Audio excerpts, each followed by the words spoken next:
E aí galera, beleza? Aqui é o Shark do canal Império Científico e esse é o primeiro vídeo do ano de 2019.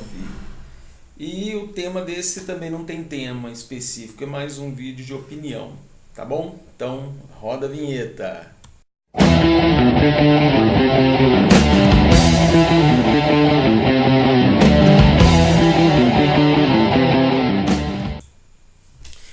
E aí galera, feliz 2019 para todo mundo.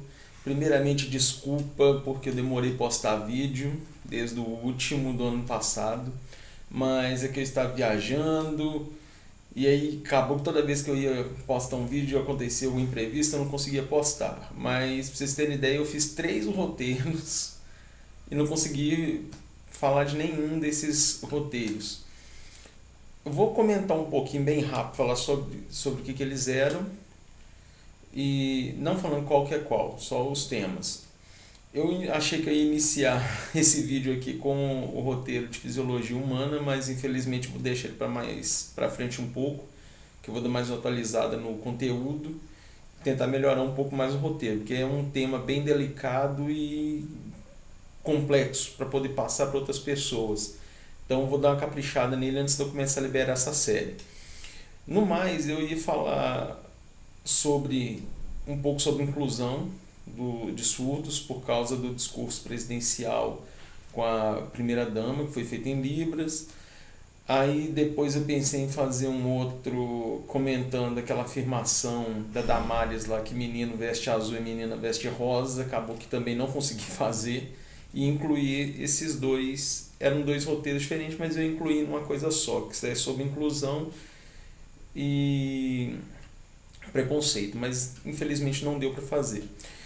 Hoje eu resolvi gravar esse vídeo mais uma vez por causa da Damares. Não é nada. E algumas coisas que aconteceram durante esse novo governo. Eu não queria falar muito de política nisso aqui, mas como bate contra a corrente científica, então eu acho importante eu dar minha contribuição. No caso da Damares é por causa de algum vídeo antigo dela, se não me engano 2013, sei lá, esse período, mas a data dele não importa, não é recente, que começaram a ressuscitar esse vídeo dela, que foi o que acontece, questionando o caso da igreja, as igrejas evangélicas deixaram a ciência sumir o lado científico. Não, não é deixar sumir. A academia científica ela trabalha com isso, testa.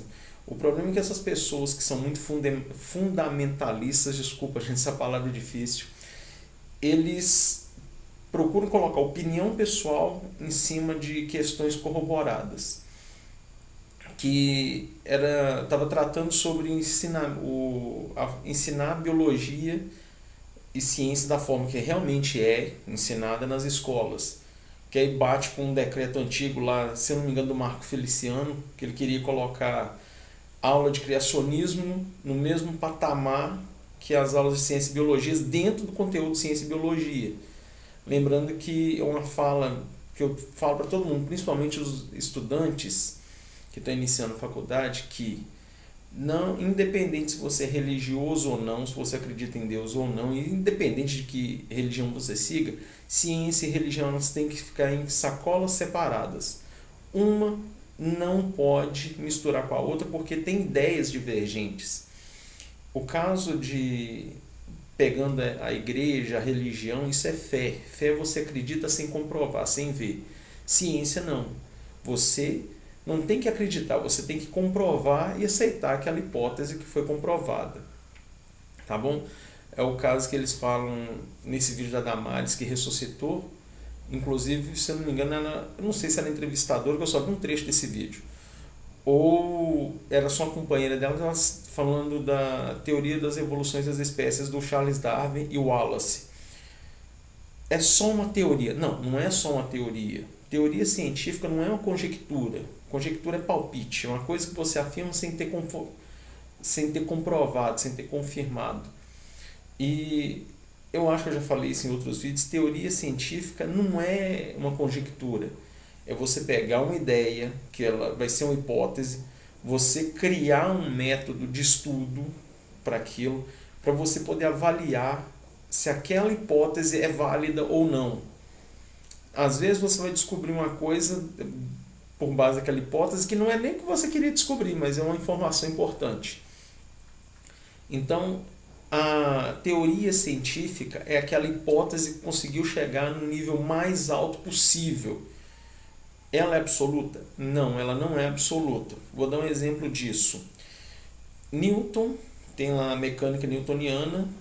Professores de física me corrijam se eu estiver errado, ok? Eu gosto de entrar muito na física porque é uma coisa palpável, às vezes, do dia a dia. Então, tem muita coisa que acontece no dia a dia e eu procuro interdisciplinar isso com a educação física durante as minhas aulas. Então, voltando ao tema. Mecânica newtoniana foi Newton descobriu, estipulou, fez os testes deles e escreveu a teoria dele junto com a lei da gravitação universal, que é uma teoria. Ela só recebeu o nome de lei por causa do contexto histórico. Tem muita coisa que envolve nesse detalhe entre lei e teoria quando você vai nomear as coisas. Então, aí, por exemplo, durante o ensino médio, praticamente todo, ou pelo menos a maior parte, fica baseado muito nas ideias das leis de Newton. E quase nada na relatividade geral ou restrita, que é a do Einstein. Mas por quê? Para o dia a dia, as leis de Newton elas são mais palpáveis. Então, o que acontece? Em velocidades baixas, não vou falar baixo, pode ser baixa, é só o termo, tá bom, gente, que eu vou usar. Você consegue mensurar mais facilmente para o público em geral com a mecânica newtoniana. O caso da relatividade restrita ou a relatividade geral, você utiliza velocidades astronômicas, é coisa muito alta. Então, ou seja, se você coloca em valores baixos, as duas elas não podem divergir muito.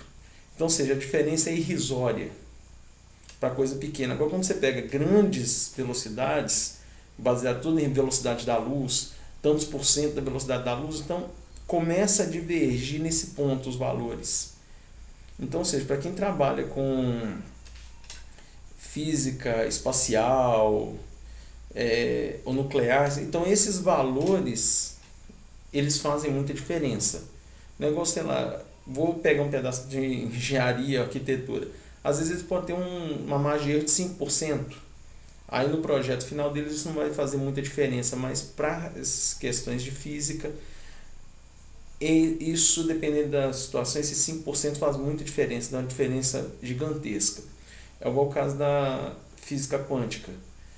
Enquanto a relatividade geral trabalha com um valor muito grande em velocidade, a física quântica trabalha com quantidades de massa muito pequenas, por exemplo.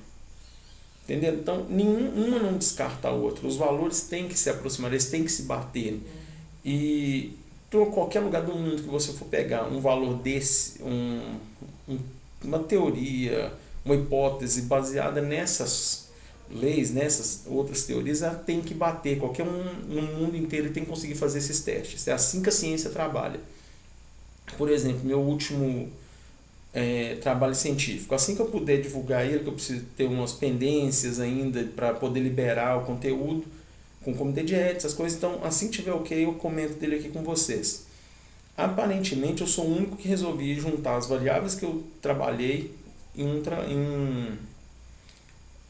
uma pesquisa só, no mesmo estudo. Então, o que acontece? Por exemplo, se realmente eu for o único que está trabalhando isso no mundo inteiro, a intenção é que o quê? Quem interessar por esse estudo, que seja, sei lá na Finlândia, por exemplo, Mongólia, China, se eles interessarem, eles têm que pegar esse estudo que eu fiz, utilizar os mesmos passos e comprovar se os resultados vão ser parecidos ou não. Se o método que eu utilizei foi viável ou não. Talvez alguém desenvolva um método muito melhor do que o meu, aplique, entenderam? Isso tira a validade do meu estudo? Não. Isso só contribui com a ciência para ela evoluir, para ela crescer. É o caso do Big Bang, por exemplo. Até o momento, a teoria mais aceita na academia científica é a teoria do Big Bang. Por quê? Todos os fenômenos que ocorreram a partir dali conseguiram ser mensurados até hoje. Alguns no momento ainda não dão para, algumas teorias não dão para serem testadas porque nós não temos tecnologia suficiente, como aconteceu isso com várias outras teorias durante a história, que foi, sei lá, por exemplo, foi desenvolvida no século XVIII, mas naquele período não tinha tecnologia para testar. Hoje em dia já tem. Então várias coisas acontecem dessa maneira nas ciências. Outro caso que eu resolvi fazer esse vídeo foi por causa de um decreto que foi aprovado, depois ele foi revogado, e que negócio, desmentiram a imprensa. Ou seja, não é desmentir, que era o decreto que aprovava o uso de livros didáticos sem referencial bibliográfico. Gente, isso não existe.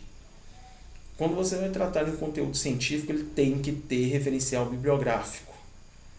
Porque senão você pode, desculpa a expressão, a pessoa vai tirar da bunda aquilo e coloca lá. É o caso, por exemplo, eu não queria citar os nomes, mas hoje eu tenho que citar. O governo federal, por exemplo, ele já declarou abertamente que apoia o pensamento do Olavo de Carvalho, que é como guru. Gente, Olavo de Carvalho, ele é conspiracionista. Ele nega aquecimento global. Fez uma polêmica danada na época lá falando que a Pepsi usava célula de feto abortado como adoçante, sendo que ele não sabe como funciona a cultura de células. Entenderam? Então, é muito fácil eu chegar e dar a minha opinião sem eu testar, sem ter nada, nenhuma bibliografia para corroborar o que eu estou falando. Entendeu? Então, a ciência não funciona desse jeito, não é no achismo. É por meio de testes e retestes. Como eu disse, teoria científica não é conjectura. A hipótese científica, para chegar em nível de teoria, ela tem que ter sido muito bem testada. E eles vão testar se aquela hipótese funciona? Não, eles vão tentar achar erro na hipótese. Assim que a ciência funciona. Se todos os testes forem aplicados, aquela hipótese não for encontrado erro nela, ela vai virar uma teoria ou vai chegar próximo. E se algum dia ela mudar e achar algum furo que não conseguir, uma forma diferente de enxergar aquela hipótese, isso desmerece ela? Não, isso não desmerece aquela hipótese. Significa que a partir daquele ponto você teve uma outra forma de chegar num resultado diferente. Que seria, como eu gosto de usar o exemplo do Newton e do Einstein, quando Einstein descobriu a teoria da relatividade, ele não descartou, a teoria da mecânica newtoniana não foi descartada. Ela é válida até hoje, como eu já dei o exemplo nesse vídeo aqui. A diferença de uma para outra, assim, de forma muito grotesca, tá, gente? Bem, como eu disse, eu não sou físico, não trabalho com física diretamente, eu tento utilizar das ciências disponíveis em benefício próprio, tá? E sempre corroborar. Eu vou fazer indicação de um livro para leitura, para quem quiser ler, que antes eu sempre quis ler esse livro, não consegui, achei tempo para ler, mas dessa vez eu não tive tempo de ler, mas eu ouvi o audiobook dele. Então, muitos livros eu consigo acompanhar por causa de audiobook, que senão não dá para fazer roteiro, que é O Mundo Assombrado pelos Demônios, que é do Carl Sagan, que é um cientista muito importante da atualidade, e ele escreveu esse livro. Então, muitas das pessoas vão querer ignorar o livro por causa do título, mas não tem nada de satanismo nele, tá, gente? É um livro explicando as dúvidas e a sede de conhecimento dele, desde a infância até a vida adulta. E algumas coisas, por exemplo, quando alguém não consegue estipular determinado fato, fenômeno, atribui essa coisa a qualquer entidade fictícia, divindade, até alienígena. Então ele trata dessas coisas que norteiam o mundo científico e fantasioso da cabeça do ser humano. Tá bom? Vou deixar o link aqui na descrição para quem quiser baixar o PDF do livro, ok? E obrigado, gente, esse vídeo ficou maior do que eu queria. e depois eu trago algum tema mais bem elaborado, algum tema científico, tá bom? Então, beijo para vocês e lembrem, estudem, leiam, questionem o tempo inteiro, tá bom? E sigam as referências de tudo que vocês verem, procurem as referências bibliográficas, tá bom? Então, beijão, tchau, tchau.